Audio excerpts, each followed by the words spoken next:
This program sponsored by Marwadi University, Rajkot, Gujarat. Join Global Campus for a 360-degree education.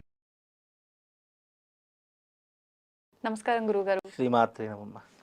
గురుగారు, నిత్యం దీపారాధన చేసే అలవాటు చాలా మందికి ఉంటుంది. అవును. అయితే నిత్యం దీపారాధన చేసే వాళ్ళు కూడా నియమాలు ఏమైనా పాటించాల్సి ఉంటుందా? అంటే ప్రత్యేకించి స్నానం చేసే విషయంలో కూడా చాలా మందికి చాలా రకాల డౌట్లు ఉంటాయి. ప్రతిరోజు తల స్నానం చేసే దీపారాధన చేయాలా? కొంతమంది చెప్తూ ఉంటారు ఆడవారికి ప్రతిరోజు తల స్నానం అవసరం లేదు అని చెప్పి. కానీ చాలా మంది ఆడవాళ్ళకి అసలు మనసు ఒప్పదు తల స్నానం చేయకుండా పూజ చేయడం ఇదంతా అనేది. అసలు ఏ రకంగా ఉండాలి గురుగారు? నిత్య దీపారాధనకు నియమాలు ఏముంటాయి? చాలా మంచి ప్రశ్న అమ్మ, తప్పకుండా తెలియజేస్తాను. చాలా అంటే ఈ చిన్న చిన్న విషయాలే చాలా మట్టుకు మనిషిని మెదడు తిప్పుతూ ఉంటాయి. అంటే చిన్న పొరపాటు జరిగినా లేదా గాలికో ఏదన్నా దీపం కొండెక్కినా అబ్బా ఏదో అపరాధం జరిగిపోయింది, ఏదో తప్పు జరిగేటటువంటి అనుమానాలు పెంచేసుకుంటూ ఉంటారు. అయితే ఇక్కడ నిత్య దీపారాధన అన్నదానికి అర్థం ఏంటి అంటే గనక, మనం ఎప్పుడైతే ఇంట్లో దీపం వెలిగిస్తామో దీపం వెలిగించే సమయానికి అర్థం ఏంటి అంటే దేవతలు వచ్చేటటువంటి సమయము అని అర్థము. పాజిటివ్ ఎనర్జీని గెయిన్ చేసుకునేటటువంటిది అని అర్థము. ఇంట్లో నెగిటివ్ని బయటకు వెళ్ళగొట్టడానికి, అలాగే మన ఇంట్లో పాజిటివ్ ఎనర్జీని గెయిన్ చేసుకోవడానికి నిత్య దీపారాధన అనేది చేస్తాం. మన ఇంట్లో ఏ రకంగానైతే బల్బు వెలుగులో అంటే ఒక విద్యుత్ వెలుగులో మనం ఉంటామో, భగవంతుడికి వెలుగేంటి అంటే దీపము. భగవంతుడికి వెలుగుని ప్రసాదించేటటువంటిది, భగవంతునికి ఎప్పుడు కూడా శక్తిని చైతన్యవంతంగా చేసేటటువంటిది ఏదైనా ఉంది అంటే అది కేవలం దీపము అని అర్థం. అందుకే ఇప్పటికీ కూడా మీరు తిరుపతికి వెళితే గర్భాలయంలో కేవలం దీపాలు మాత్రమే ఉంటాయి. కొన్ని క్షేత్రాలలో ఇప్పుడు కంచి కామాక్షి కానివ్వండి, మధుర మీనాక్షి కానివ్వండి, తిరుపతి కానివ్వండి, అక్కడ మీకు గర్భాలయంలో విద్యుత్ దీపాలు ఎక్కడా కనిపించవు. అక్కడ కేవలం దీపాలు మాత్రమే ఉంటాయి. ఎందుకు వాళ్ళకి తెలియదా మరి? అంత పెద్ద క్షేత్రాలు కదా, మంచి విద్యుత్ కాంతులు, మంచి మంచి లైటింగ్స్ కూడా పెట్టొచ్చు కదా. ఎందుకు పెట్టరు? బికాస్ భగవంతుని క్షేత్రం అనేటటువంటి కేవలం దీపాల కాంతుల్లోనే ఉండాలి. ఎంతనైతే ఎక్కువగా దీపం వెలుగుతుందో మన ఇంట్లో అంత అష్టైశ్వర్యం, లక్ష్మీ కటాక్షం ఉంది అని అర్థం చేసుకుంటాము. అందుకే నిత్య దీపారాధనలు మీరు అన్నట్టుగా ఎలా ఉండాలి అంటే, ప్రతి ఒక్కరి ఇంట్లో దీపం వెలిగించే వాళ్ళు ఆడవాళ్ళు వెలిగించకూడదు. అసలు మగవాడే దీపం వెలిగించాలి. ఇది చాలా మట్టుకు గుర్తుపెట్టుకోండి. చాలా మట్టుకు మగవాళ్ళు లేజీతనంగా ఉంటారు. అమ్మా లేసి పూజ చెయ్యు, దీపం పెట్టు, దీపం పెట్టినావా లేదా అని చాలా మంది అడుగుతారు. కానీ ఇంట్లో ఎప్పుడైనా ఇంటి యజమాని మాత్రమే దీపం పెట్టాలి. చాలా మంది వితండవాదం ఏం చేస్తారు, ఇంటికి ఇల్లాలే దీపము, నువ్వు ఉండగా నాకు దీపం ఎందుకు, ఇవే చెప్తూ ఉంటారు. అంటే ఇవన్నీ సిలి జోక్స్ అన్నమాట. అయితే నిజానికి ఇంట్లో ఇంటి యజమాని మాత్రమే, మగవాడు మాత్రమే దీపం వెలిగించాలి. ఏ ఇంట్లోనైతే మగవాడు దీపం వెలిగిస్తాడో ఆ ఇంట్లో అష్టైశ్వర్యాలు, సుఖ సంపత్తులు, భోగభాగ్యాదులు చాలా సమృద్ధిగా ఉంటాయి. ఇంకోటి ఏంటంటే, ఏ ఇంట్లోనైతే మగవాడు దీపం వెలిగిస్తారో భార్యాభర్తలకు గొడవలు అనేటటువంటివి రావు. గుర్తుపెట్టుకోండి. ఇప్పుడు భార్యాభర్తల మధ్యలో ఎందుకు గొడవలు వస్తాయంటే, ఆడవాళ్ళు దీపం పెడితే భార్యాభర్తల మధ్యలో గొడవలు వస్తాయి. ఇది మట్టుకు కూడా చాలా మట్టుకు. అందుకే ఎప్పుడు కూడా స్త్రీ ఎక్కడ దీపం వెలిగించాలి అంటే తులసి కోట వద్ద స్త్రీ దీపం వెలిగించాలి. భర్త యొక్క అధికారం ఏంటి అంటే ఇంట్లో ఉన్నటువంటి, అందుకే ఇంట్లో దేవుడికి పూజ చేయండి, మగవాళ్ళే పూజ చేయాలని ఎందుకు చెప్తారు? బికాస్ మగవాడు పూజ చేయడం ద్వారానే ఇల్లు ఎప్పుడూ కూడా పాజిటివ్ ఎనర్జీతో ఉంటుంది. స్త్రీ పూజ చేస్తే కనుక నెగిటివ్ ఎనర్జీ వస్తుంది. అందుకే ఎప్పుడు కూడా ఇంట్లో పురుషుడు మాత్రం, నీకు పూజ రాదు కనీసం ఏమీ చేయు, కనీసం దీపమైనా వెలిగించేటటువంటి ప్రయత్నం పురుషుడు మాత్రమే చేయాలి. అలా చేస్తే నిజంగా చెప్తారు, ఎవరి ఇంట్లో భార్య భర్తలు చీటింగ్ వాటికి గొడవ పడుతున్నారు అనుకోండి, ఏం చేయాలి గురుగారు, ఏం చేయాలి, మా ఇంట్లో ఊకే గొడవలు అవుతున్నాయి అని అంటే గనక, నిజంగా చెప్తున్నాను, పురుషుడు ఉదయాన్నే లేచి మీరేం చేయకుండా లేచి ఇంత స్నానం చేసి దీపం పెట్టండి, మీ గొడవలు అనేవి రావు. చాలా మట్టుకు గుర్తుపెట్టుకోండి. ఇంకోటి ఏంటి అంటే, తప్పకుండా మనం ఇల్లు ఊడవకుండా దీపం పెట్టకూడదు. అది ఫస్ట్ నియమము. సెకండ్ది ఏంటి అంటే, ఇంట్లో స్త్రీ ఎప్పుడైతే పొద్దెక్కేదాకా పడుకుంటుందో ఆ ఇంట్లో ఎప్పుడూ కూడా ఇబ్బందులు, గొడవలు, ఆర్థిక పరమైనటువంటి ఇబ్బందులు ఇవే వస్తూ ఉంటాయి. చాలా మంది స్త్రీలు ఏం చేస్తారంటే, ఈరోజు సండే అండి, నేను ఏం లేవాలి, రోజు నాయనే పనులు చేస్తారు, ఇవాళ సండే హాలిడే పడుకుంటాను అని అంటారు. కానీ స్త్రీ యొక్క ధర్మం ఏంటి అంటే ఉదయాన్నే లేవడం. భర్త యొక్క ధర్మం ఎలాగైతే దీపం పెట్టడమో, పురుషుడి కంటే స్త్రీకి ఎక్కువ నియమాలు పెట్టడం జరిగింది. బికాజ్ ఏంటి, కష్టపెట్టాలి అనే ఉద్దేశం కాదు, అప్పట్లో ఏంటి అంటే స్త్రీ యొక్క ధర్మం ఏంటి అంటే పొద్దున్న లేవడము, దీపం పెట్టుకోవడము, అలుకుపూత వేసుకోవడము, అలాగే ఇంట్లో ఉన్నటువంటి వాళ్ళు వండి పెట్టి ఇవే పనులు ఉండేవి.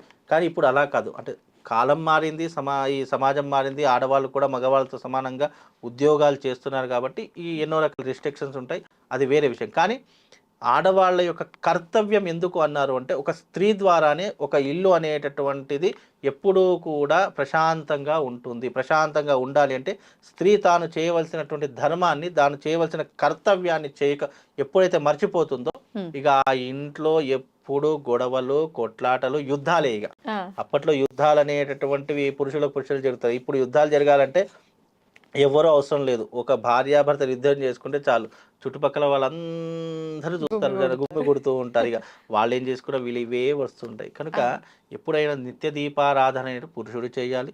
దానికి ఎన్నో రకాల నియమాలు ఉన్నాయి. అలాగే మీరు అన్నట్టుగా స్త్రీ నిత్యము ఎప్పుడు కూడా తలా స్నానం చేయవలసిన అవసరం అయితే లేదు. అది ఎక్కడ కూడా చెప్పలేదు. ఎప్పుడు తలస్నానం చేయాలి అనేటటువంటి పద్ధతులు కూడా చెప్పారు. ఎప్పుడైతే భర్తతో సాంసారికమైన జీవితాన్ని అనుభవిస్తుందో అప్పుడు ఉదయం లేచిన వెంటనే తప్పకుండా తలస్నానం చేయవలసిందే, అది నియమము. అలాగే ఏ స్త్రీ అయితే ఇంట్లో పొద్దెక్కే వరకు లేవకుండా ఉంటుందో ఆ ఇంట్లో ఎప్పుడు కూడా మనం ఎన్ని దీపాలు వెలిగించినా అది దరిద్రముతో సమానము. జ్యేష్ఠాదేవి వచ్చి కూర్చొని ఎప్పుడైతే మనము ఎప్పుడు కూడా ఇల్లు ఉడవకుండా పొద్దున లేవకుండా అలాగే స్త్రీల యొక్క వెంట్రుకలు కూడా ఇంట్లో ఎప్పుడు తిరుగుతూ ఉంటాయి. అవి అలా తిరిగినా కూడా ఇంట్లో దారిద్ర్య లక్ష్మి తాండవం చేస్తుంది. కాబట్టి ఇలాంటివి లేకుండా దీపారాధన అనేటటువంటి భగవంతునికి వెలుగుని ప్రసాదించేటటువంటి.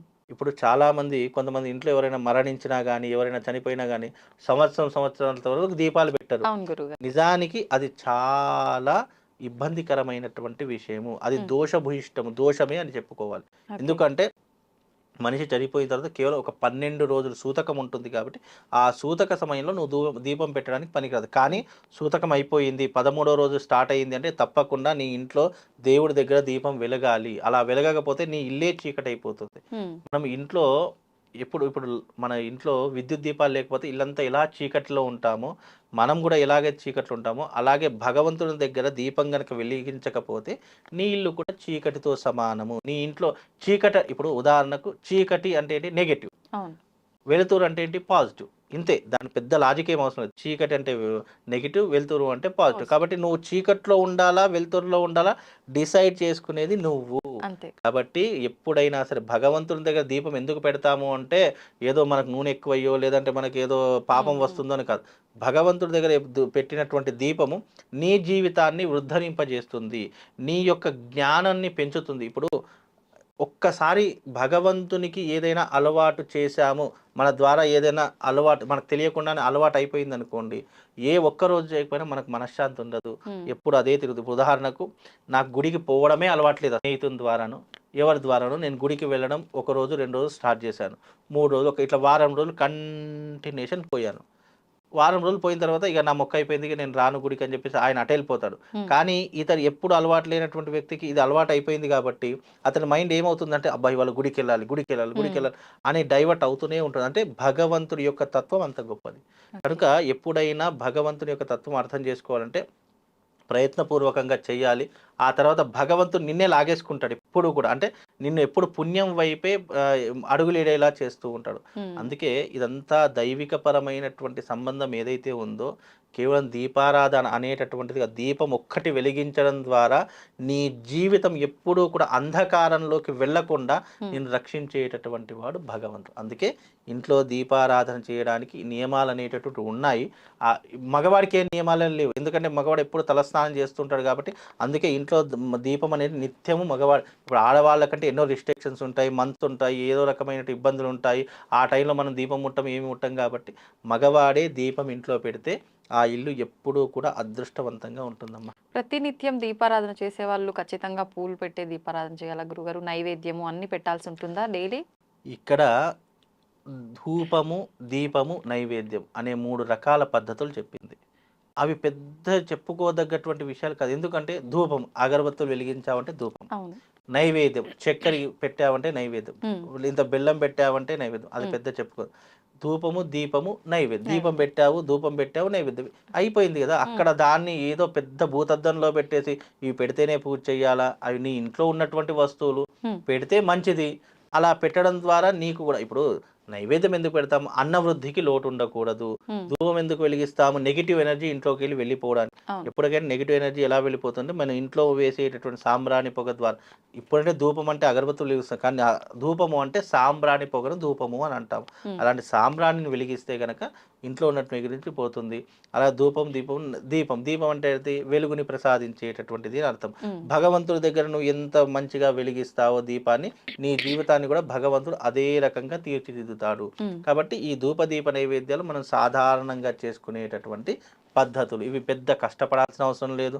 ఎవరో చెప్తే ఇవి కనీసమైనటువంటి ధర్మం. దీనికి మళ్ళీ కులము మతము జాతి అనే భేదములే లేవు. ఎవరైనా సరే ఈ పద్ధతులు ఎవరైనా పాటించవచ్చు. ఇక కులం అనే పేరుతో కానీ మతం అనే పేరుతో కానీ ఇవి చెయ్యొద్దు, ఇవి చేస్తే నీకు పాపం చుట్టుకుంటుంది, అసలు మీ దాంట్లో ఇవి లేనే లేవు, నువ్వు ఎందుకు పాటిస్తావు అనడానికి కూడా ఆస్కారం. ఎవరైనా సరే మీ ఇంట్లో కనీస ధర్మం, నువ్వు మనుషులందరూ ఒకటే. భగవంతుడు మనుషులు నువ్వు ఈ కులంలో పుట్టే వాటి నీకు ఇది తక్కువ ఇస్తాను, నువ్వు ఈ కులంలో పుట్టే నీకు ఇది ఎక్కువ ఇస్తాను అని చెప్పి అన్నాడు కదా. మనుషులందరూ సమానమే, అలాగే భగవంతుడు కూడా సమానమే. కాబట్టి నువ్వు ఏ కులమైనా సరే ఏ మతమైనా సరే భగవంతుడి దగ్గర నువ్వు ఆచరించవలసిన పద్ధతి నువ్వు ఆచరించుకుంటూ వెళితే ఆ భగవంతుడు ఏదో ఒక రూపకంగా నిన్ను కాపాడుతూనే ఉంటాడమ్మా. గురుగారు, చాలా మంది ఎవరి పని అంటే పనిని బట్టి వాళ్ళ సమయాన్ని బట్టి చూసుకొని పని అంతా అయిపోయిన తర్వాత అప్పుడు స్నానాదులు ఆచరించుకొని దీపారాధన చేస్తూ ఉంటారు. మామూలుగా నిత్య దీపారాధనకు ఒక నిర్దిష్టమైన సమయం అనేది ఉంటుందా గురుగారు? 100% ఉంటుంది. ఇప్పుడు మనకు ఉదాహరణ మనమే ఉన్నామనుకోండి, మనకు నిర్దిష్టమైనటువంటి ఇప్పుడు ఆఫీస్కి వెళ్తున్నాడు, ఆయన టైమింగ్స్ ఏంటి, 9 అయ్యింది అంటే ఆఫీస్లో ఉండాలి, 12-1 అయ్యింది అంటే భోజనం టైం అయింది, మనం టైంకి భోజనం చెయ్యాలి, 4 అయిపోయిందంటే ఇంటికి వెళ్ళిపోవాలి. మనిషికి ఇన్ని కట్టుబాట్లు ఉన్నప్పుడు మరి భగవంతుడు ఎందుకు ఉండవు? 100% భగవంతుడికి కూడా ఉండే తీరుతాయి. దాని నిర్దిష్టమైనటువంటి సమయం ఏంటి? అప్పట్లో చాలా మంది గృహిణులు పొద్దున్నే లేచేవాళ్ళు. ఇది ఆధునిక యుగం కాబట్టి పొద్దున లేవమన్నారు అనుకోండి, ఈ వీడియో కూడా చూడరు, ఇదంతా పొద్దున ఎవరు లేస్తారని చెప్పి స్కిప్ చేసేస్తారు. కాబట్టి ఇక్కడ విషయం ఏంటంటే కనీస ధర్మం 7 నుంచి 8 మధ్య కాలంలోనైనా సరే దీపం వెలిగించాలి. అది కనీసం.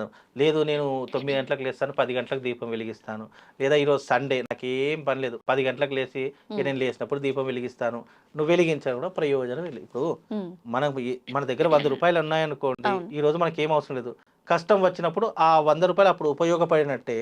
ఇక్కడ నేను ఎప్పుడు పడితే అప్పుడు దీపం వెలిగిస్తాను అంటే నువ్వు వెలిగించినా ప్రయోజనం లేదు. నీ భగవంతుడికి వెలిగించి ఇప్పుడు అట్లయితే ఆలయాలు గుళ్ళు గోపురాలు ఇవన్నీ కూడా ఇష్టం వచ్చిన సమయం తీయొచ్చు, ఇష్టం వచ్చిన సమయానికి దీపం వెలిగించవచ్చు కదా. ఎందుకంత పద్ధతి పెట్టారు అంటే భగవంతుడికి చేసేటటువంటి క్రతువులు నియమంగా పద్ధతిగా చేస్తేనే భగవంతుడు సంతోషిస్తాడు. ఇప్పుడు మీకు ఇష్టమైనటువంటి పదార్థాలు నేను పెట్టాను అనుకోండి, ఎంతో ఇష్టంగా తింటారు. మీకు ఇష్టం లేని పదార్థాలు పెట్టాను అనుకోండి, ఒకటి అది మోహమాటానికి ఒకటో రెండో తింటారు. భగవంతుడు కూడా అంతే. నువ్వు ఎప్పుడైనా దీపం పెట్టు, భగవంతుడు ఏమి కాదు అనడు, నాకు పెట్టకు అని అనడు. కాకపోతే ఏంటంటే మనం పద్ధతి, మన సమయం ఏంటి అంటే 7 నుంచి మ్యాక్సిమం 7 నుంచి 8 లోపల పెట్టే ప్రయత్నం చేయండి. లేదు నేను 9 గంటలకు పెడతాను 10 గంటలకు పెడతానంటే పెట్టు, దాంట్లో ఏం తప్పు అనడానికి లేదు. కనీసం అంటే అది పద్ధతి కాదు. కాబట్టి అది నువ్వు తెలుసు, నేను ఒకరికి జ్ఞానం చెప్పేంత పెద్దవాడిని కాదు, లేదా నేను చెప్తే వినేటటువంటి వాళ్ళు కూడా ఎవరు లేరు. ఇది ఏంటంటే పద్ధతి, ఇది అంతా కూడా ధర్మానికి పద్ధతికి హైందవానికి సంబంధించినటువంటి అంశాలు. కాబట్టి దీనికి ఇలాంటి కట్టుబాట్లు పెట్టారు, ఇలాంటి నియమాలు పెట్టారు, అలా పాటిస్తే సరిపోతుంది. దానికి పెద్ద చెప్పుకోదగ్గట్టు. అలాగే సాధ్యమే త్రివర్తి సంయుక్తం వైనం యోజిత ప్రియా గృహాణ దేవేశ మంగళలోకం తిమీర భక్త్యదీపం ప్రయచ్ఛామి దేవాయాం పరమాత్మని త్రాహిమాం నరకద్ఘోర దివ్యజ్యోతిర్ నమోస్తుతే. నువ్వు ఎప్పుడైతే దీపం వెలిగించడం మొదలు పెడతావో నరకంలో నీ శిక్షలు తగ్గిపోతాయి, నువ్వు చేసిన పాపములు తగ్గిపోతాయి. ఇప్పుడు త్రాహిమాం నరకద్ఘోర దివ్యజ్యోతిర్ నమోస్తు, నరకంలో ఇప్పుడు ఇక్కడ వెలిగించినటువంటి దీపం ఏదైతే ఉందో నరకంలోకి వెళ్ళేటటువంటి నీ పాపాలను అవి దహింపజేస్తుంది అని అర్థం చేసుకుని దీపం వెలిగించు. అలా చేస్తే తప్పకుండా నీ యొక్క జన్మ చరితార్థం ఉంది. నువ్వు యజ్ఞాలు చేయాల్సిన అవసరం లేదు, పూజలు చేయాల్సిన అవసరం లేదు. నీ కుటుంబం బాగుండాలి అంటే రోజు పొద్దున్న లేచి దీపం పెట్టుకో. నిజంగా చెప్తాను, దీపం ఏ ఇంట్లో అయితే పురుషుడు దీపం వెలిగిస్తాడో ఆ ఇంట్లో గొడవలు ఉండవు. ఇది చాలా మట్టుకు గుర్తుపెట్టుకో. ఇంకా చాలా ఉన్నాయి చెప్పుకుంటూ పోతే, ఏ ఎపిసోడ్ కాదు, ఇంకా సమయం సరిపోదు. కాబట్టి ప్రస్తుతానికి ఇవి సరిపోతాయండి. ధన్యవాదాలు గురు. శ్రీమాత్రే.